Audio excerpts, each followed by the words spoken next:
Hello Whisky fans, I can't believe that it's Feis Ile time again already. My second ever whisky review that I did on this channel was a Feis Ile bottling, that is the Kilchoman Feis Ile 2020. And my very first review ever was a Bruichladdich product, because Bruichladdich is a distillery that I've been to and it's a distillery that I love. And what I'm looking at in this review is one of Bruichladdich Feis Ile bottlings from 2021.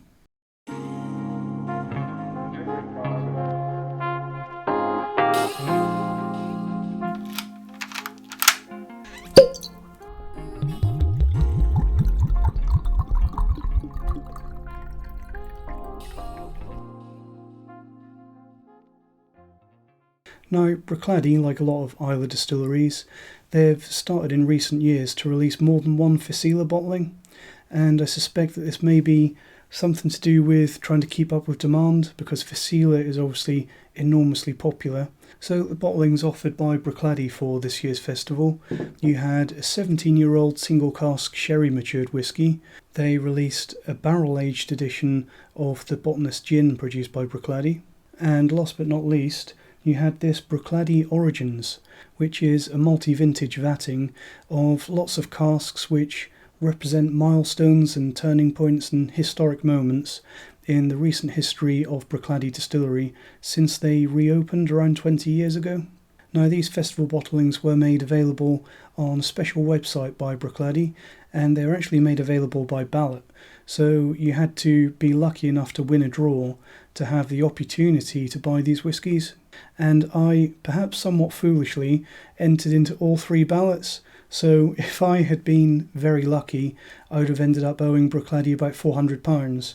But that didn't happen. The one that I got was the Bruichladdich Origins. Now, I must admit that it was probably my third pick.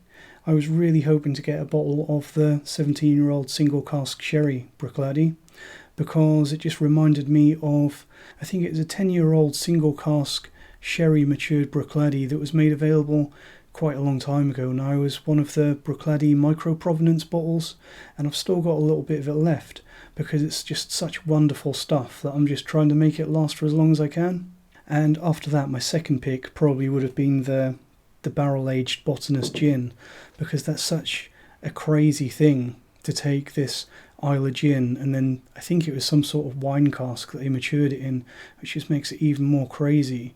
But I imagine that would have been just a truly crazy thing.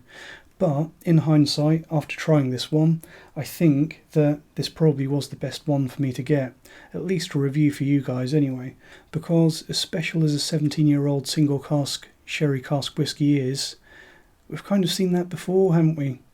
And as for the barrel-aged gin, I do love my botanist gin, but how good is that really going to be? Whereas this one, I really feel like it might have been the pick of the bunch, because it must be said it's historic, it's unique, and it's a bit special. So let's take a look at the presentation. You've probably seen this online, but the bottle comes in the standard trademark Bruichladdich blue, and there's some wonderful cartoons in the background on the bottle. It's actually printed on, I think. And you've got like a little history rundown of Bruichladdich since the reopening. So you've got the yellow submarine incident on the bottle there. You've got some various firsts, like their first organically grown barley. I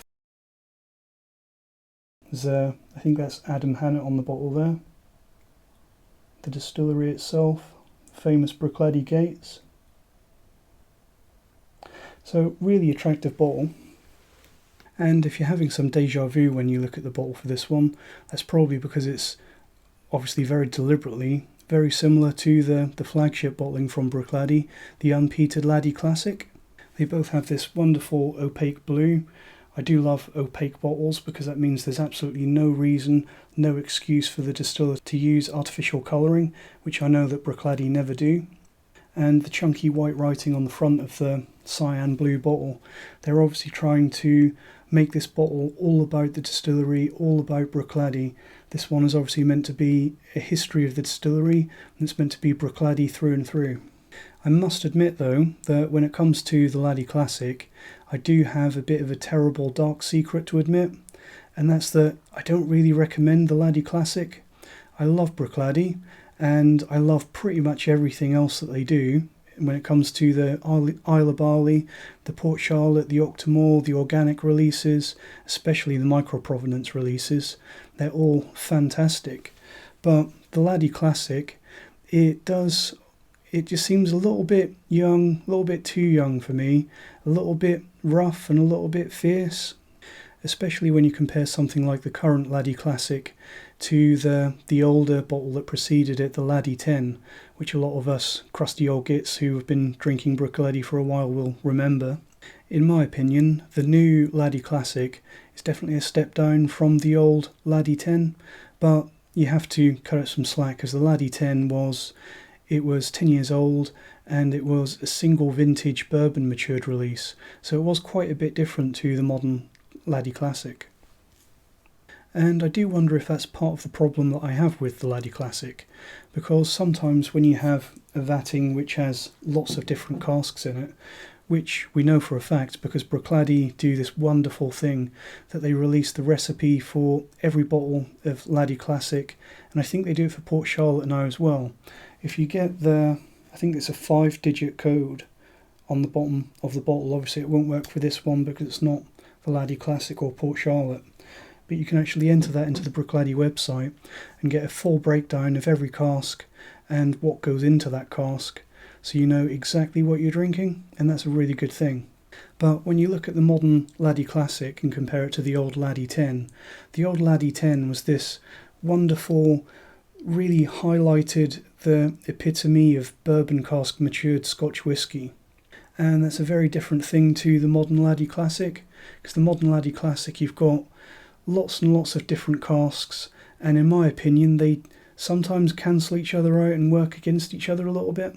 It's a little bit like if you got 100 of the world's most wonderful paints and mixed them all together and ended up with brown. And I did worry, and this is probably the main reason why this was my third pick when I was waiting to see which of the ballots I might be lucky with, because this bottling is the result of 13 casks across 12 vintages, 6 barley types and 9 different cask types. I've actually got some marketing fluff here, because everyone likes marketing fluff, don't they? The Laddie Origins Feis Ile 2021 celebrates 20 years of milestones.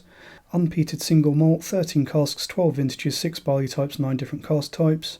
While we cannot divulge the year of distillation for each component due to Scotch law, we can share the epic liquid attributes in 3 broad categories. So that's a little bit of a dig at what a lot of you will be aware of was happening between Bruichladdich, Compass Box and the SWA, the Scotch Whisky Association. Just over 5 years ago, Compass Box got in a lot of trouble because they decided to release the full cask breakdown of a couple of their whiskies, and the Scotch Whisky Association, who's kind of a watchdog that's responsible for overseeing that everyone in the Scotch whisky industry is doing their bit and playing fair, they stepped in and actually told Compass Box that this wasn't allowed. And the reason for that is that the law on Scotch whisky, and this is a UK law and it's an EU law as well, says that when you're naming the age of whisky that goes into a bottle of whisky, you must use either no age at all or the age of the youngest alcohol that goes into the bottle. Now, that might seem to you to be a little bit ridiculous, as it does to me, because it's a completely different thing to put the age of the oldest whisky that goes into the bottle and ignore the fact that 99% of it is younger. That's completely different to 100% full transparency and giving a full list of all the different casks and ages that go in there. I don't think anyone can claim that by giving a full list of everything that goes in there, so you know all the details, I don't think anyone can consider that misleading in any way. Now, Bruichladdich, being the integrity company that they are, they stepped in and supported Compass Box and tried to pressure the SWA into allowing this full open transparency to go ahead. So it's a little bit sad to see that in this marketing sheet here, that they're not allowed to tell us the year of distillation for each component, because it's just a little reminder that that whole matter was never put to bed. The good guys didn't win, and it's still dragging on. But anyway, the casks that go into this Bruichladdich Origins, you've got biodynamically grown barley in a first fill bourbon cask. You've got the triple distilled X3 from Bruichladdich in a first fill bourbon cask. Cask from the year of reopening of Bruichladdich in a first fill bourbon cask. More on that in a minute. You've got 4 casks which are some of the oldest remaining stocks of some barley firsts from Bruichladdich. So you've got organic barley in a second fill bourbon cask. You've got some Islay barley, some Orkney grown bear barley, and some whiskey taken from a regional trial from the Black Isle, and those 3 are all from a first fill bourbon cask. And then after that you've got some other special casks. I don't think these other 6 are particularly historical, but you've got a Pedro Jimenez sherry cask, French red wine cask, French eau de vie cask, Sauterne cask, river salt cask, and a Chenin Blanc. Now it does say at the bottom here that the age of the youngest alcohol that goes into this bottle is 7 years old. Obviously, as they said, they're not allowed to tell you the age of the oldest whiskey that goes into the bottle, even on the website. But I'm going to guess that the whiskey from the year of Bruichladdich reopening after the resurrection in that first fill bourbon cask is probably the oldest stuff that I've put in here, because it's all about the history of the new Bruichladdich.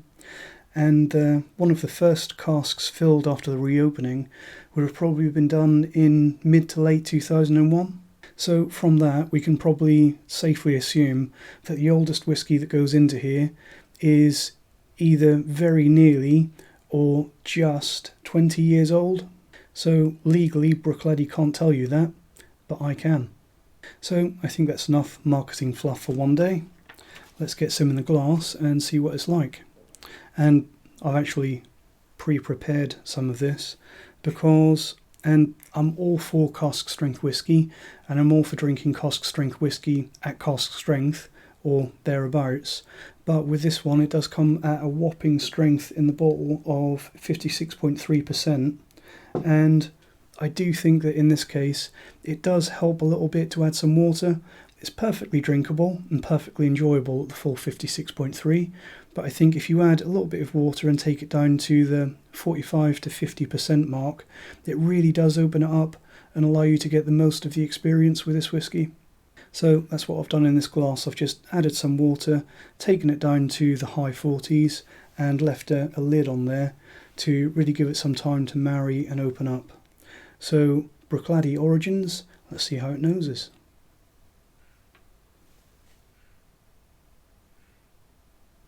Now, something that I'm really happy about with this one, and it makes a lot of sense when you think about it, that the nose on this one reminds me a lot of that Laddie 10, getting some really nice creamy fruitiness. Some lovely lemon and mango, vanilla cream, some really nice custardy notes, and a little bit of light butyric. Now, butyric is something that I've mentioned before, and for anyone that doesn't know, it's similar, and it's actually a component of the sort of smell that you get from spoilt milk and some aged cheeses. Some people, especially people that don't like it, also describe it a little bit like baby sick, but that particular very distinctive off-dairy note is something that I really miss from the old Laddie 10, and it's something that I really like. I think it's really characterful and really fun. It's actually a really playful nose. Lovely salty sweet notes. Quite a bit of maltiness, quite a sugary maltiness, quite effervescent. It really has that fizzy, intense, explosive presence of a well-aged Scotch whisky. Quite a bit of complex fruitiness in the background, quite a bit of dry grist as well, and a little bit of grassiness and a little hint of cocoa. Let's see how it tastes.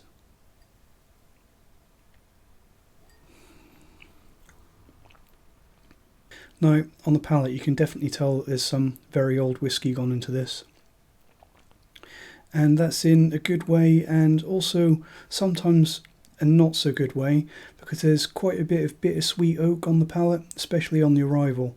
Also some more of that cocoa that I had on the nose, and it must be said that some of those casks, I think some of those older casks, you're getting some slightly tannic oak coming through on the palate. So there are actually some signs of some almost excessive age going on the palate of this one, but they're also backed up by some wonderfully mature old malt notes. Lots of nuttiness, lots of oiliness, the sort of old malty flavours that you only get from a whisky that's really been through the duration of maturation. As for the finish, it's actually really pleasantly, surprisingly fresh and salty. It's almost like a big burst of fresh, salty sea air. I'd say that the finish is medium length, but also quite lingering and just absolutely lovely. Towards the end of the finish, you're left with lots of sugary old malt notes, and it's just clean and smooth and focused, and I really do think that fresh is the defining character of the finish on this one. As for a grade, I'm going to give this one an A-. It's a very high mark, and it's a well-deserved mark. I think it's an absolutely phenomenal whisky, and it's a whisky that represents a lot of very important parts of Bruichladdich history in a really meaningful way. When you read about this whisky with all its different cask types and all its different milestones, it's tempting to think that it's a little bit gimmicky, but I really do think that it's worked quite well. If I had to say anything negative about this whisky and the recipe of it, it would be that it's hard to pick out the effects from the individual casks, but I think that the whole is very coherent and very well integrated. It's not over blended in any way. All of those special casks just act as little accents on the main experience, and all of those special casks have their own little subtle effect. It really is masterfully blended, and I think, as with a lot of Bruichladdich whisky, the main star of the show is always the malt, always comes down to the barley. And with this one, the really nice thing is that malted barley, a lot of it is quite old. So that's another Feis Ile bottling done. There may or may not be another Feis Ile review coming up in the near future for this year. We'll have to see. Until then, cheers.